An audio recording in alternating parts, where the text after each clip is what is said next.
Hey everybody, welcome back. I got this in the mail today. Commander Faceless Menace deck. Commander is something that's completely new to me. It's not a format we had at all the last time I played. So I'm kind of curious about them, so I figured I'd get one of the decks and open it up and see what we get inside and check it out. I'm kind of curious to see if I want to invest in some of the Commander stuff. I haven't played it yet, so I would like to try a couple games, see how it goes. I don't like the packaging, I must say. Wizards could have done a better job, as you can see, just from shipping to me. It got a little torn up here, and the oversized card is floating around in there, so hopefully everything else is packaged a little better, and hopefully there's no damage on the card. But let me break into this thing, and let's see what's in here, and check out this whole Commander thing. So, what do you guys think of the Commander format? I know a lot of people love it. It seems to be really, really popular. One of the local gaming stores I've got in town, they were talking about it the other night when I went up there, and they were like, "Oh, you've got to try it. It's the most awesome format there's ever been," and all this, Anyway, so as usual, Wizards and their floppy little bent foil cards here.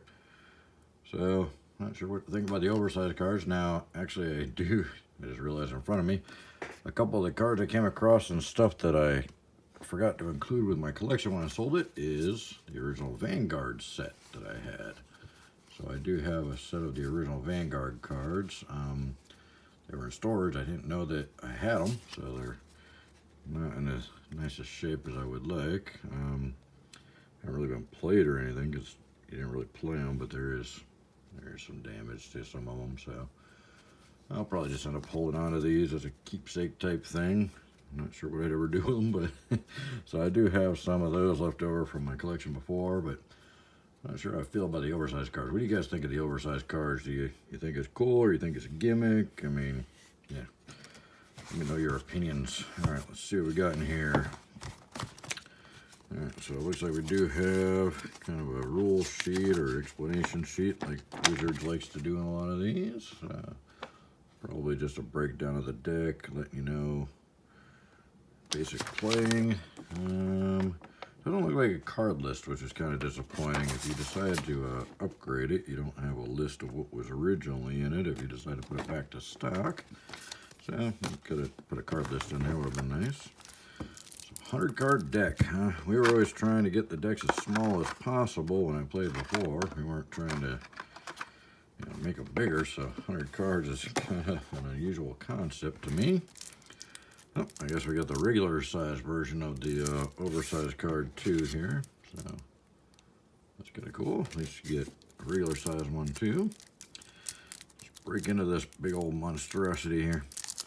What do you guys think? Do you like the 100 card format? Do you think it should be smaller? Do you think, I mean, we always obviously wanted, if there was no rules against it, we'd make an 8 card deck just so we could guarantee a win on the first hand.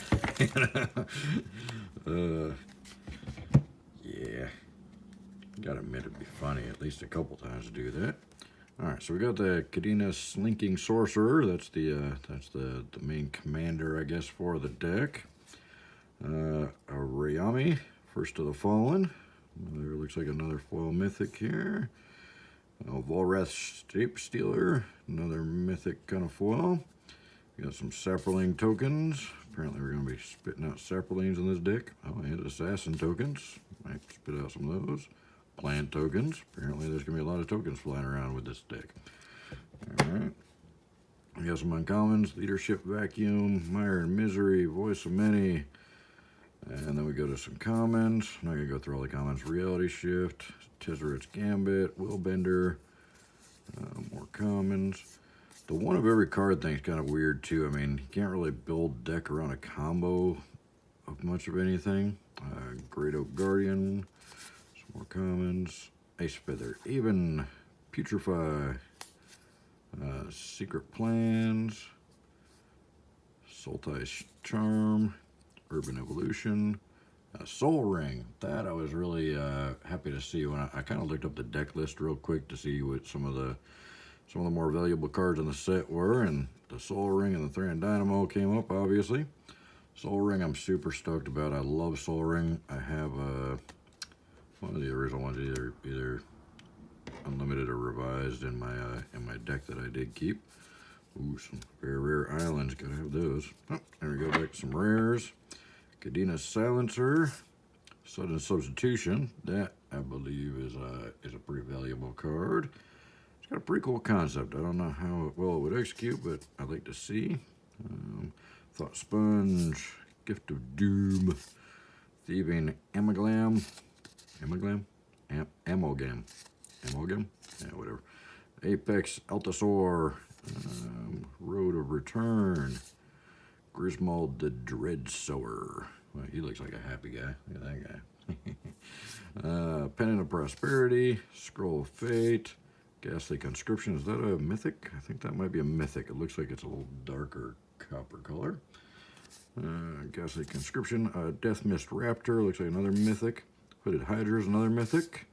And Vraska the Unseen. There's a Planeswalker in here. I didn't realize there's a Planeswalker in here. So that's pretty cool.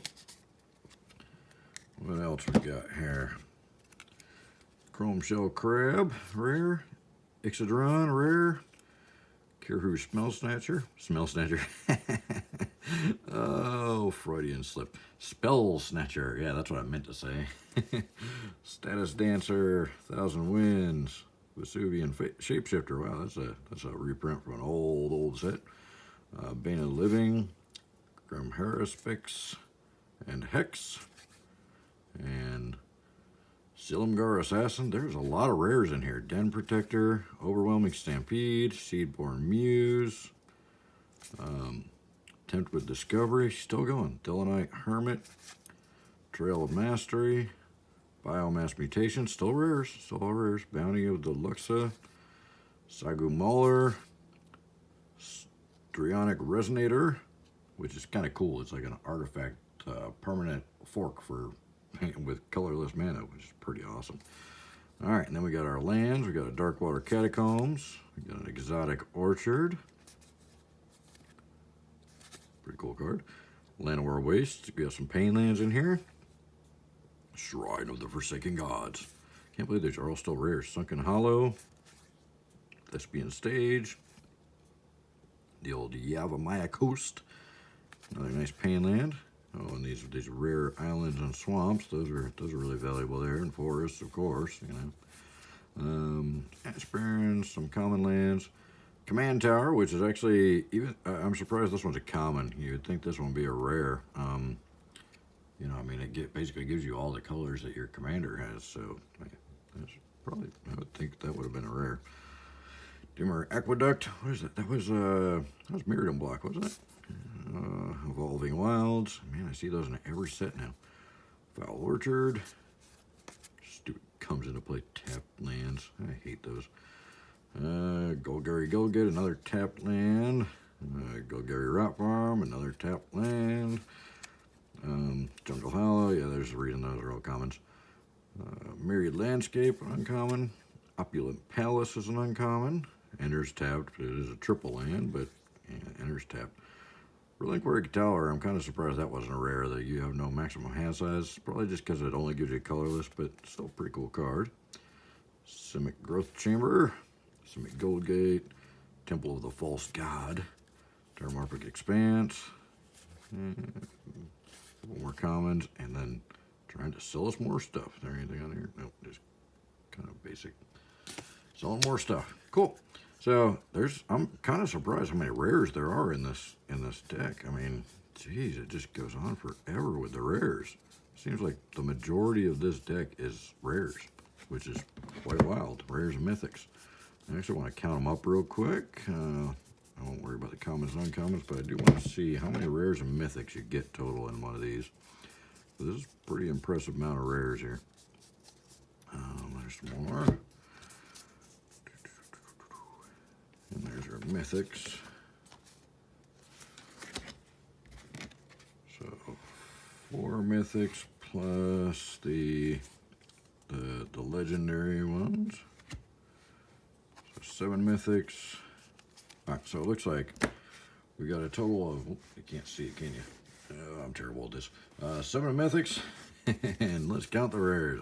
1, 2, 3, 4, 5, 6, 7, 8, 9, 10, 11, 12, 13, 14, 15, 16, 19, 20, 21, 22, 23, 24, 25, 26, 27, 28, 29, 30, 1, 2, 3, 4, 5, 6, 7. So there's 37 rares and 7 mythics. Technically, if you're looking at like comparing this to a booster box, you get way more rares and mythics in one commander's deck than you could possibly get in a booster box. If this is standard, I don't know. I mean, this was actually the cheapest commander deck I found on eBay. Just kind of looking real quick and just grabbing a commander deck just so I could check them out. This was the least expensive one I found. I think I got it 30 bucks shipped. Yeah, 30 bucks total shipped, $29.95 free shipping. I definitely got my value back out of it just on the cards alone. Instantly, you know, I mean, there's definitely more than $30 worth of cards here by far. I mean, even if these are all just dollar rares, it's still $37 right there. And then that's not counting the mythics, and not counting the Soul Ring or the Three and Dynamo, and not counting the Pain Lands, which are all like a buck or two. So, at least, probably more. The price lists I keep looking up tend to really undershoot things. I think I'm actually looking at buy lists instead of price lists or something. But some of my videos, people are laughing at me a lot, I'm sure. Like, oh, that's worth like 10 times what you think it is. So, yeah, so far, I mean, just looking at this, it's a pretty impressive deal by the looks of it. I don't know how well the deck's going to play. I haven't tried that yet, but I'd like to give it a shot. I'll probably just leave it sealed like this and just play it like this. I'll just put 100 sleeves on it. But just to see how it functions, maybe one of these nights against a couple of players. So let me know what your thoughts and opinions are on these commander decks. From the looks of it, you know, ever since they started them, they seem to go up in price over time, so they do seem to be a decent investment.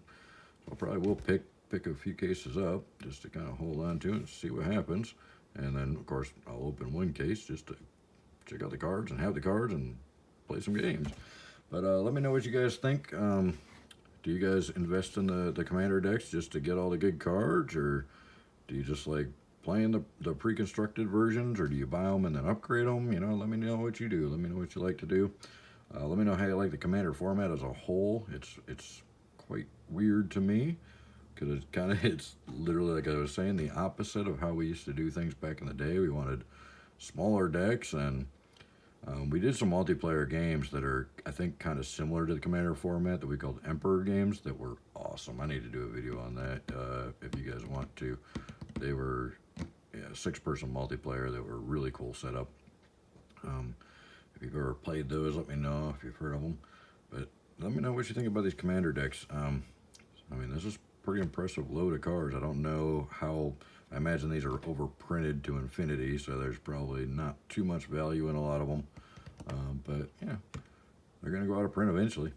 So let me know what you think. Thanks, guys. Thanks for watching.